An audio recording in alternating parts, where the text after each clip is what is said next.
anak-anakku peserta didik. Di pembelajaran daring hari ini kita bahas tentang teori kepribadian. Sebenarnya banyak teori tentang kepribadian. Untuk materi sosiologi kelas 10 kita ambil 2 teori kepribadian. Yang pertama teori kepribadian dari Josh Habermas yang dikenal dengan teori peran. Teori peran itu membedakan adanya 4 tahapan dalam perkembangan kepribadian seseorang. Tentunya kita lihat peran dari perkembangan masing-masing individu mulai lahir sampai individu itu menjadi dewasa.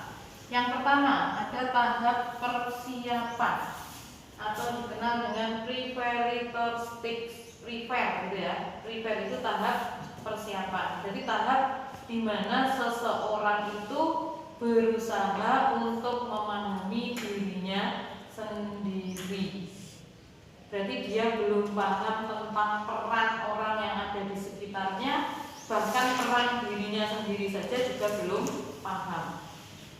Makanya dikatakan tahap persiapan. Berarti persiapan untuk mengenal dirinya sendiri.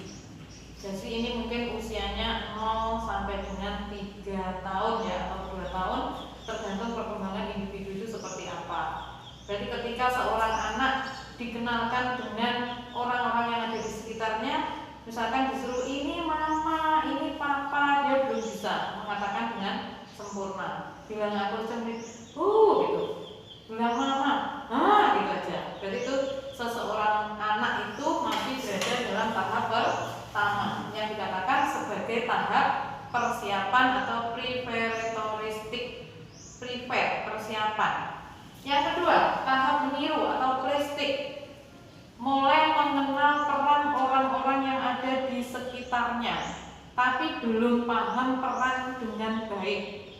Ngerti, ketika diajak ibunya ke dokter, dia ngerti kalau dokter itu mengobati. Di dalam pikirannya, ketika dia sampai di rumah, dia pengen menjadi dokter, menirukan main dokteran. Bonekanya diperiksa. Adik sakit apa? Seolah-olah dia sebagai dokter. Dia mulai mengenal peran tapi belum sempurna, tapi hanya bisa menirukan. Tombone dari polisi, tetangganya jadi polisi, menirukan main polisian. Bawa tembak, ada yang jadi maling, ada yang jadi polisi. Yang ketiga, saatnya jam kedua dimulai. It's time to begin the second lesson. Tahap siap bertindak atau game stick. Berarti mulai memahami perannya. Misalkan dia sudah masuk ke sekolah, dia tahu bahwa perannya sebagai siswa, orang yang ada di sekitarnya perannya sebagai teman.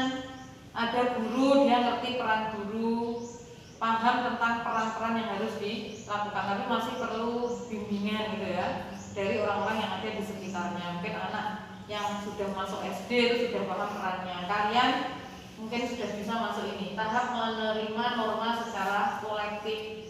Jadi sudah paham dengan baik, bisa menempatkan diri dengan baik, tahu peran-peran yang harus dilakukan. Misalkan kamu di SMA, kamu ngerti, oh saya di kelas, berarti peran saya sebagai siswa. Oh saya di organisasi OSIS, berarti saya sebagai anggota OSIS atau pengurus OSIS. Oh saya ikut organisasi muslimat atau IPPNU di desa, berarti ngerti, oh saya dari anggota ini, saya harus melaksanakan sesuai dengan tuntutan yang ada di dalam sebuah kelompok itu. Jadi itu tahap penerimaan norma kolektif atau generalistik, atau tahap sudah memahami dan melakukan perannya dengan baik, atau tahap sudah dewasa gitu ya. Terus yang kedua kita bahas teori cermin diri atau dikenal dengan looking glass self yang disampaikan oleh Charles Burton Colley. Charles Burton Colley menjelaskan bahwa pembentukan kepribadian seseorang itu ditentukan oleh persepsi yang dikemukakan oleh orang lain.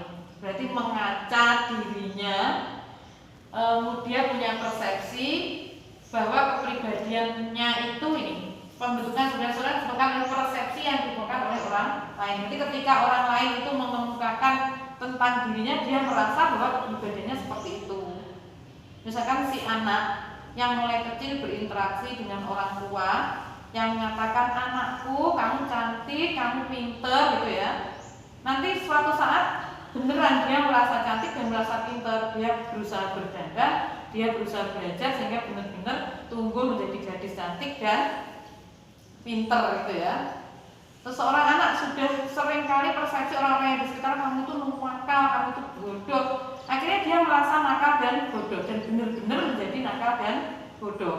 Karena menurut teori ini, pembentukan kepribadian seseorang itu ditentukan persepsi yang dikemukakan oleh orang lain yang ada di sekitarnya. Makanya kita diajarkan ketika punya adik atau punya anak itu dikata-katai dengan hal yang baik agar tumbuh menjadi kepribadian yang baik. Masih nggak pintar, kamu tuh kok pinter, nanti pasti dia akan berusaha untuk menjadi pinter gitu ya. Karena salah satu teori menjelaskan pembentukan kepribadian seseorang ditentukan oleh persepsi yang dikemukakan oleh orang lain atau dikenal dengan teori cermin kiri, looking glass test, yang disampaikan oleh Charles Burton Collie. Demikian sedikit penjelasan tentang teori kepribadian. Sampai ketemu lagi nanti pada materi berikutnya. Kalau ada pertanyaan bisa ditanyakan. Assalamualaikum warahmatullahi wabarakatuh.